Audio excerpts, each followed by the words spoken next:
நம்முடைய வீட்டில் நீங்கள் நான்லாம் என்ன சார் சாப்பிட்டோம்? எனக்கு தெரிஞ்சு நான் ரொம்ப சராசரியான நடுத்தர வர்க்கத்து குடும்பத்தில் தான் வரேன். எங்கள் வீட்டில் 5 பேர், எங்கள் அப்பா ஒரு சம்பளம் தான். எனக்கு தெரிஞ்சு எங்கள் அம்மா என்னை கடைக்கு கூப்பிட்டு போனாங்கன்னா மார்க்கெட்டுக்கு கூப்பிட்டு போவாங்க. ஃப்ரிட்ஜு கிடையாது அந்த காலத்தில். கடைக்கு கூப்பிட்டு போவாங்க.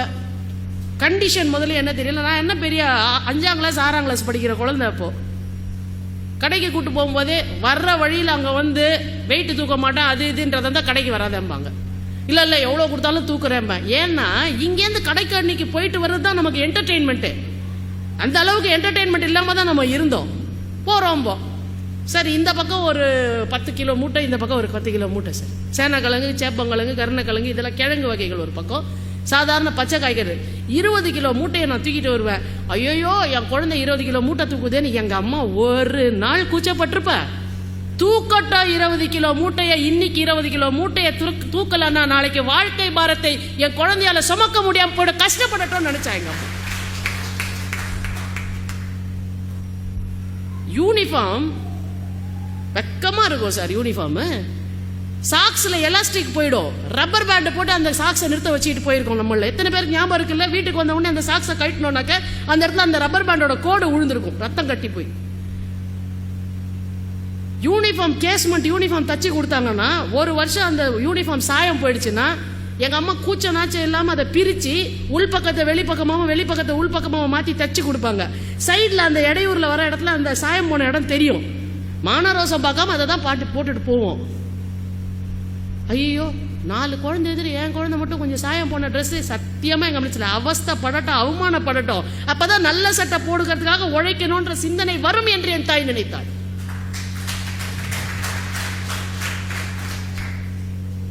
படம் சினிமா பார்க்க முடியும்ன்றீங்க, வருஷத்துக்கு ஒரு படம் சார். அந்த படத்தையும் அவங்க முடிவு பண்ணுவாங்க என்ன படம்னு. முக்கால்வாசி அது திருமலை தென்குமரி இந்த ரேஞ்சில் இருக்க படமாக இருக்கும். எல்லாம் காமெடி படம், அதாவது மெட்ராஸ் டு பாண்டிச்சேரி இந்த மாதிரி ஏதாவது ஒரு சினிமாவாக இருக்கும். வெள்ளிக்கிழமை விரதம் இந்த மாதிரி ஏதாவது ஒரு படமாக இருக்கும். இந்த படத்துக்கு போகும்போது முதல்ல சொல்லி அனுப்புவாங்க 1:30 டிக்கெட்டு, 1:60 டிக்கெட் கிடைச்சா போகக்கூடாது.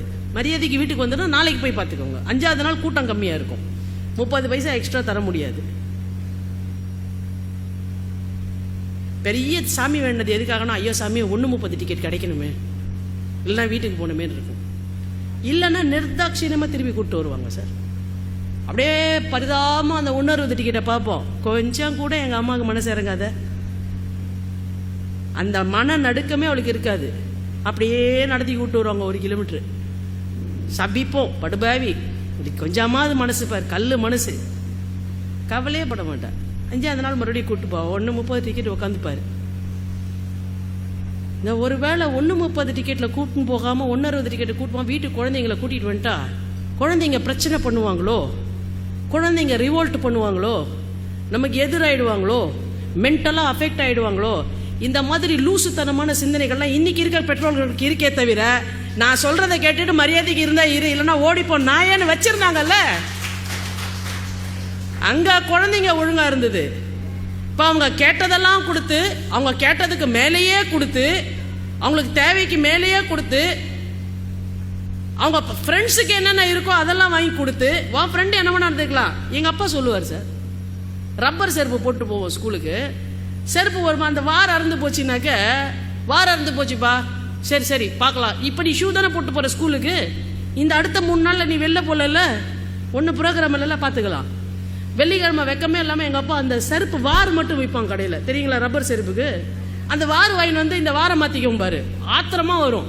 படுபாய் ஒரு புது செருப்பு வாங்கி தர மாட்டேங்குது, கோவம் வந்துருக்கு சார். ஆனால் நீங்கள் நினச்சி பார்க்கும்போது எங்கள் அப்பா மட்டும் புது செருப்பு வாங்கி கொடுத்துருந்தான்னு வச்சுக்கோங்களேன், வாழ்க்கையில் நான் பிஞ்ச செருப்பாக தான் இருந்திருப்பேன்.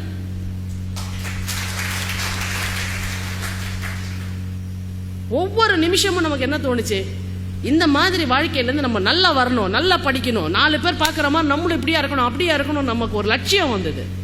ஆனால் இன்னைக்கு நீங்கள் எல்லாத்தையும் குழந்தைங்களுக்கு கொடுத்து, அவங்க தகுதிக்கு மேலே, அவங்க திறமைக்கு மேலே, அவங்க தேவைக்கு மேலே எல்லாத்தையும் அவங்களுக்கு போட்டு அடைச்சி அடைச்சி அடைச்சி அடைச்சி எல்லாத்தையும் கொடுத்துட்டுல, அவங்களுக்கு எதை பற்றின மரியாதையும் இல்லை, உங்க பற்றின மரியாதையும் இல்லாமல் போச்சு. அப்பா அம்மானா கொஞ்சம் கூட மரியாதை இல்லாமல், so what, it's your duty. All the parents are doing it, you are also doing இட்னு நுனி நாக்கில் இங்கிலீஷ் பேசுறாங்களே தவிர பட்டுன்னு ஒன்று வைக்கணும் போல இருந்தா கூட நம்மளால அடிக்க முடியாது. ஏன்னா நம்முடைய அறிவுஜீவிகள் எல்லாம் மேடைக்கு வந்து இன்னைக்கு என்ன சொல்லிட்டாங்க, குழந்தைகளை எப்பொழுதும் பாசமாக நடத்த வேண்டும், கண்டிக்க கூடாது, அவங்கள வந்து கட்டுப்படுத்த கூடாது, அவங்க இஷ்டத்துக்கு தான் ஆடணும், உங்க இஷ்டத்தை எதையுமே அவங்க கிட்ட சொல்லக்கூடாதுன்னு சொல்லி சொல்லி வழி நடத்துவதற்கு பதிலாக தருதலைகளை குழந்தைகளாக வீட்டில் வளர்ப்பதற்குத்தான் அறிவுஜீவிகள் இன்றைக்கு உதவி இருக்கிறார்கள். எனக்கு தெரிஞ்ச என் பொண்ணு ஒரு நாள் டிஃபன் பாக்ஸ்ல சாப்பாடு கட்டி கொடுத்தேன். எடுத்துட்டு அப்படியே வந்து ஒரு குறிப்பிட்ட பொரியல் அவளுக்கு பிடிக்கல, எடுத்துட்டு வந்து என்ன பண்ணா தெரியுங்களா, நான் இன்னைக்கு சொல்றேன் சார், அப்படியே அங்க வீட்டில் இருக்க அந்த டஸ்ட்பின்ல கொண்டு வந்து போட்டா.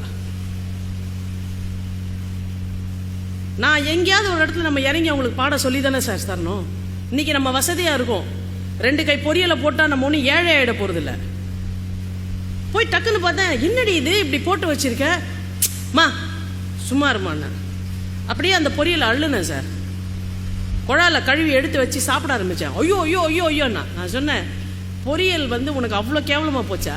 மாசத்து கடைசி 10 நாள் பொரியல் இல்லாமல் 2 கடையில் கொடுக்குற கருவேப்பிலை, கொத்தமல்லி, இஞ்சி இதை வச்சு தொகையில் அரைச்சி சாப்பாடு சாப்பிட்டு வாழ்ந்திருக்கியாடி நீ? பொரியலை தூக்கி போடுவியா நீ? நாங்கள் அப்படி வாழ்ந்ததில்லை. இந்த வீட்டில் இனிமேல் பொரியல் குப்பை தொட்டியிலேருந்து அதை நான் எடுத்து சாப்பிடுறது நீ ஞாபகம் வச்சுக்கண்ண. அன்னிலேருந்து பொரியலை கொட்டுறதை நிறுத்தினா என் பொண்ணு.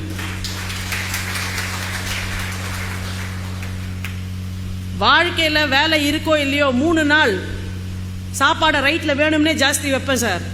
அடுத்த நாள் காத்தால பழைய சாதம் தான், மோர் சாதம் தான் கிளப்பி அனுப்புவேன் ஸ்கூலுக்கு. ஏன்? மோர் சாதம் சாப்பிட்றத ரசிக்க கத்துக்க. விருந்து சாப்பிட தெரிந்த நமக்கு மோர் சாதம் சாப்பிட்டு ரசிக்கவும் கத்துக்க தெரியலனாக்க இருக்கும் பொழுதும் இல்லாத பொழுதும் சமநிலையாக மனதிலே வாழ்க்கையை நடத்துவதற்கான பக்குவம் இல்லாமல் போய்விடும். சில சமயம் பொண்ணுக்கு வேணுங்கன்னே நான் என்ன பண்ணுவேன், நல்ல டிஃபன் கொடுப்பேன். அவளுக்கு ரொம்ப பிடிச்ச ஒரு ரொம்ப ரசிக்கக்கூடிய ஒரு டிஃபனை கொடுத்துட்டு அவள் சாப்பிட்டு முடிக்கிற போது வேணுங்கன்னே என்ன பண்ணுவேன்னா, காலையில் இருக்க பழைய சாதத்தை ஏதாவது ஒரு தொகையில் வீட்டில் இருக்க ஏதாவது ஒரு தனியா பொடி இதை போட்டு சே சூப்பராக இருக்குது அப்படின்னு வேணும்னே அவள் எதிர உட்காந்து சாப்பிடுவேன். நீ மட்டும் நல்லா சாப்பிட்றான்பா, உனக்கு வேண்டாமா அதை வச்சுட்டு வா பழைய சாதத்துக்கு வா, வந்துட்டு சூப்பராக இருக்குமா இது. இப்படி பழக்கி பழக்கி பழக்கி பழக்கி நம்முடைய முன்னோர்கள் சொன்ன நல்ல விஷயங்கள், பழைய சாதம், பழைய விஷயம், பொருளை வேஸ்ட் பண்ணக்கூடாது, நமக்கு இருக்கேன்னு இன்னைக்கு ஆடக்கூடாது, இன்னைக்கு இருக்க காசு நாளைக்கு நினைச்சா 2 செகண்ட் நம்ம கையை விட்டு போறதுக்கு அது ஆகாது. இன்னைக்கு உடல் உழைப்பினால கஷ்டப்படுறோம், வாங்குற காசை மரியாதை தெரியணும், பெரியவங்க கிட்ட மரியாதை இருக்கணும், எதையும் வணக்கம் செலுத்தி பெற்றுக்கொள்ள வேண்டும். குரு என் பொண்ணு ஸ்கூல் டீச்சர்ஸை பத்தி என்கிட்ட வந்து ஒரு கம்ப்ளைண்ட் சொல்ல முடியாது சார். நான் சொன்னா என்ன பண்ணுவேன்னு அவளுக்கு தெரியும். நேரம் அடுத்த நாள் ஸ்கூலுக்கு போய் என்ன பண்ணுவேன்னு நினைக்கிறீங்க? இன்றைக்கு ஒரு பெரிய கூட்டம் என்ன பண்ணிடுச்சுனாக்க, ஒரு குழந்தை ஒரு கம்ப்ளைண்ட் சொல்லுச்சுன்னா உடனே போய் அதை எப்படி ஹேண்டில் பண்ணுறதுன்னே கிடையாது. நேரம் அடுத்த நாள் ஸ்கூலுக்கு போவேன், டைம் கேட்டுப்பேன், வெயிட் பண்ணுவேன், ஒரு 2 நிமிஷம் பேசலாமான்னு கேட்பேன். என் குழந்தை ஏதோ ஒரு இடத்துல உங்களை டிஸ்டர்ப் பண்ணுறா மேடம், அது என்னன்னு சொல்லுங்கள், நீங்களும் நானும் பேசி அதை சரி பண்ணுவோம், ஒரு வாரம் மானிட்டர் பண்ணுவோம், என்னன்னு பார்ப்போம்ப. இல்லையே அப்படி ஒன்றும் இல்லையேன்னுவாங்க. இல்லை இந்த மாதிரி ஒரு விஷயம் நடந்திருக்கு, உங்கள் மேலே நான் கம்ப்ளைண்ட் சொல்லலை, என் சைல்டு ஏதோ டிஸ்டர்ப் பண்ணியிருக்கா அவங்கள, ப்ளீஸ் அது என்னன்னு சொல்லுங்கள், நாம் பேசி ஆஸ் எல்டர்ஸ் நீங்கள் எனக்கு என்ன பண்ணணும்னு சொல்லுங்கள், வீட்டில் நான் அதை மானிட்டர் பண்ணுறேன், நான் சரி பண்ணுறேன், ஸ்கூலில் அவள் சரியாக இருக்கலான்றதை நீங்கள் பாருங்கள், 2 பேரும் சேர்ந்து இந்த விஷயத்தை சரி பண்ணுவோம். ஆனால் இன்றைக்கு பெற்றோர்கள் பல பேர் என்ன செஞ்சோம், வாத்தியார் சொக்காவை பிடிச்சோம், கன்னத்தில் அரைஞ்சோம், அவனுக்கு சஸ்பென்ஷன் கிடைக்கிற வரைக்கும் விடாமல் அவனை விரட்டணும். அவன் என்ன நினச்சான், இது வேலைக்கு ஆகாது, நீ எப்படியோ எக்கடோ கெட்டுப்போ, நான் வந்தானா கிளாஸ் நடத்தினா போனா நானா. அப்போ ஒரு மந்தைக்கு பாடம் நடத்தக்கூடியவர்களாக ஆசிரியர்களை மாற்றி குரு என்ற இடத்திலே இருந்து சம்பளம் வாங்கக்கூடிய மிஷின்களாக நாம் ஆசிரியர்களை நம்மளோட நடவடிக்கைனால மாற்றணும். அவன் எந்த அளவுக்கு கேடு கட்டு போயிட்டான், இன்டர்வல் பீரியட்ல பையனை அனுப்பி டாஸ்மாக்ல இருந்து சரக்கு வாங்கிட்டு வாடான்னு சொல்ற அளவுக்கு ஆக்கிட்டான். சில பசங்க கடைசி பீரியட் கட் அடிச்சுட்டு அந்த மாதிரி கடைகளுக்கு போவதாகவும் நாம் கேள்விப்படுகிறோம். அப்ப நம்ம பெரிய விஷயங்கள் பேச வேண்டாம், பெரிய பெரிய விஷயம் நம்ம வாழ்க்கையில என்ன நடக்குதுன்றத ஒரு 10 நிமிஷம் 15 நிமிஷம் நம்ம மறுவாசிப்பு செய்து பரிசீலனை பண்ணி பார்த்தாலே போதும்.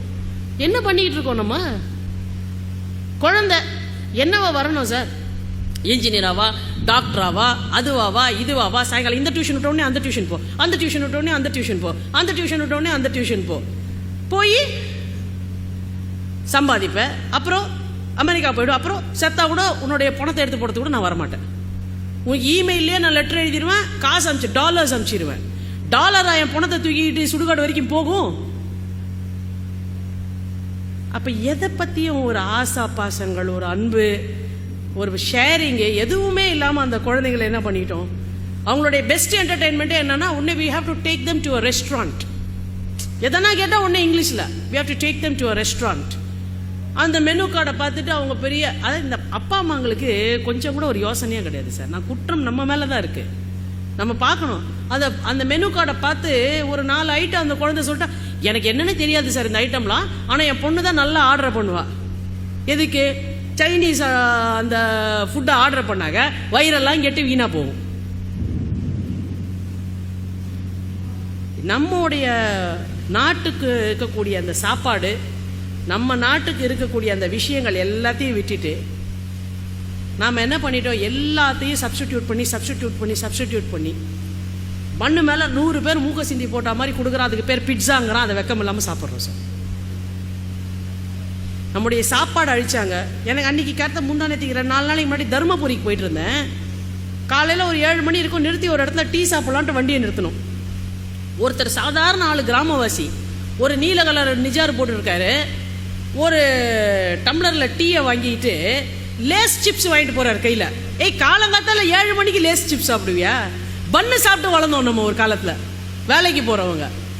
பழையது சாப்பிட்டு வளர்ந்தோம். பழையதை சப்ஸ்டிடியூட் பண்ணி பன்னு வந்தது. இப்போ காலங்காத்தால 7 மணிக்கு லேஸ் சிப்ஸ் சாப்பிட ஆரம்பிச்சிட்டோம். உருப்பிடுமா? 10 சிப்ஸ் இருக்கு சார் அந்த பேக்கெட் ஓப்பன் பண்ணீங்கன்னாக்க 10 ரூபா. எனக்கு தெரிஞ்ச 10 ரூபா வந்து எனக்கு கேம்ப் ஃபீஸு. ஆனால் இன்னைக்கு காசுனோட மரியாதையை அவ்வளோ குறைச்சி, so what, only 100 rupees no, so what, only 300 rupees நோன்னு பணத்தினோட மரியாதையவும் நம்மளோட உழைப்பினுடைய மரியாதையவும் நம்ம குழந்தைங்க கிட்ட சொல்லாம, கேட்ட உடனே ஒரு குழந்தைக்கு எதுவும் கொடுக்காதீங்க சார். 4 நாள் கெஞ்ச வச்சு கொடுங்க, ஓட விடுங்க, அழ விடுங்க, அடிப்படைகளை கொடுங்கள், அத்தியாவசியங்களை கொடுங்கள். லக்ஸரிஸை கொடுத்தீங்கன்னா அவங்க உங்களை மதிக்கவே மாட்டாங்க. இதை எப்படி எத்தனை பேரண்ட்ஸ் கிட்ட போய் சொல்றது? அதனால தான் என்ன ஆகி போச்சு, பாக்கெட் மணி. அன்னைக்கு ஒரு தொலைக்காட்சி நிகழ்ச்சியில் ஐ வாஸ் ஷாக் ஆயிட்டேன் சார். தொலைக்காட்சி நிகழ்ச்சியில பேசுறாங்க, பாக்கெட் மணியை பத்தி ஒரு விவாதம் வந்தது. ஒரு கல்லூரி படிக்கக்கூடிய 2ஆம் வகுப்பு 2ஆம் ஆண்டு படிக்கக்கூடிய மாணவி சொல்றா, எவ்வளோ பாக்கெட் மணி இருந்தா நீங்க ஹாப்பியா இருப்பீங்கன்னு கேட்கிறாரு. 50,000 அவ சொன்னானா நீங்க நம்புவீங்களா? 50,000 ரூபாய் பாக்கெட் மணி வேணுமா ஒரு மாசம் செலவுக்கு? நான் ஒரு வருஷம் முழுக்க குடும்பம் நடத்துவேன் அந்த காசுல. 50,000 ரூபாய் பார்க்க எதுக்குமா உனக்கு 50,000 மணினாக்க? அப்பதான் நான் கெத்து காட்ட முடியுமா? பட்டுன்னு ஒன்று வச்சோன்னு வச்சுக்கோங்களேன், கெத்து காட்டுறது தெரியும். அந்த அம்மா அப்பாவுக்கு பயப்படுறாங்க பசங்களை பார்த்து. என்ன பண்ணிடுவாங்க அப்படி பசங்க? போ, ஐயோ என் குழந்தை அப்படியே ஆயிடும் இப்படியே ஆயிடும். உடனே இந்த சைக்கியாட்ரிஸ்ட் எல்லாம் இப்போ புதுசாக வந்து அப்படிலாம் பண்ணீங்கன்னா குழந்தை தற்கொலை பண்ணிக்க சார். ஒழுங்கா இருந்தா இரு, இல்லைன்னா என்ன வேணா பண்ணிக்க. பயம்லாம் என்ன மூத்த முடியாது. நீ கட்டுப்பட்டு இருக்கணும்ன்றதை சரியா சொல்லணும்ல. பெற்றோர்கள் என்றைக்கு தங்களுடைய மேலாண்மையை இழந்தார்களோ, பிள்ளைகள் அன்றைக்கு தங்களுடைய ஒழுக்கத்தை இழந்தார்கள். நான் மெட்ராஸ் பாஷையில சொல்றேன், இந்த சாராயம் என்பது எந்த அளவிற்கு நம்முடைய ஒழுக்க சிந்தனைகளை மாற்றிவிட்டது என்றால், நீங்க இன்னைக்கு திரைப்படத்தில் பார்ப்பீங்க. முன்னாடி எல்லாம் சார் திரைப்படத்தில் நடிகர்கள் தோன்றினார்கள் என்றால், எம்ஜிஆரை போன்றவங்க சினிமாக்கா கூட மது இருந்த மாட்டேன், சீன்கா கூட மது இருந்த மாட்டேன்ற ஒரு கொள்கையோட வாழ்ந்தாங்க. அப்படி இருந்த நடிகர்களும் இருந்தார்கள். ஆனா இன்னைக்கு சராசரியா ஒரு படத்துல எடுத்தீங்கன்னா, மச்சான் சரக்கு அடிக்கலாமா, மாப்பிள்ள சரக்கு அடிக்கலாமான்ற டயலாக் இல்லாம ஒரு சினிமா வந்தா என் பேரை மாத்திக்கிறேன். உண்டா இல்லையா சார்? இதுக்கு நம்ம எவ்வளவு ரோஷம் கெட்டு போய் இந்த படங்களை அனுமதிச்சாக்க நம்ம வந்து பொறுமையா இருப்போம். சென்சார் என்ன பண்ணி கொண்டு இருக்கிறது?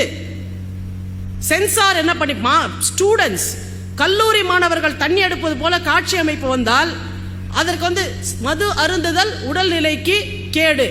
மது அருந்துதல் உடல்நிலைக்கு மட்டுமா கேடு, மனநிலைக்கும் கேடு என்பதை எப்பொழுது உணரப்போகிறீர்கள்?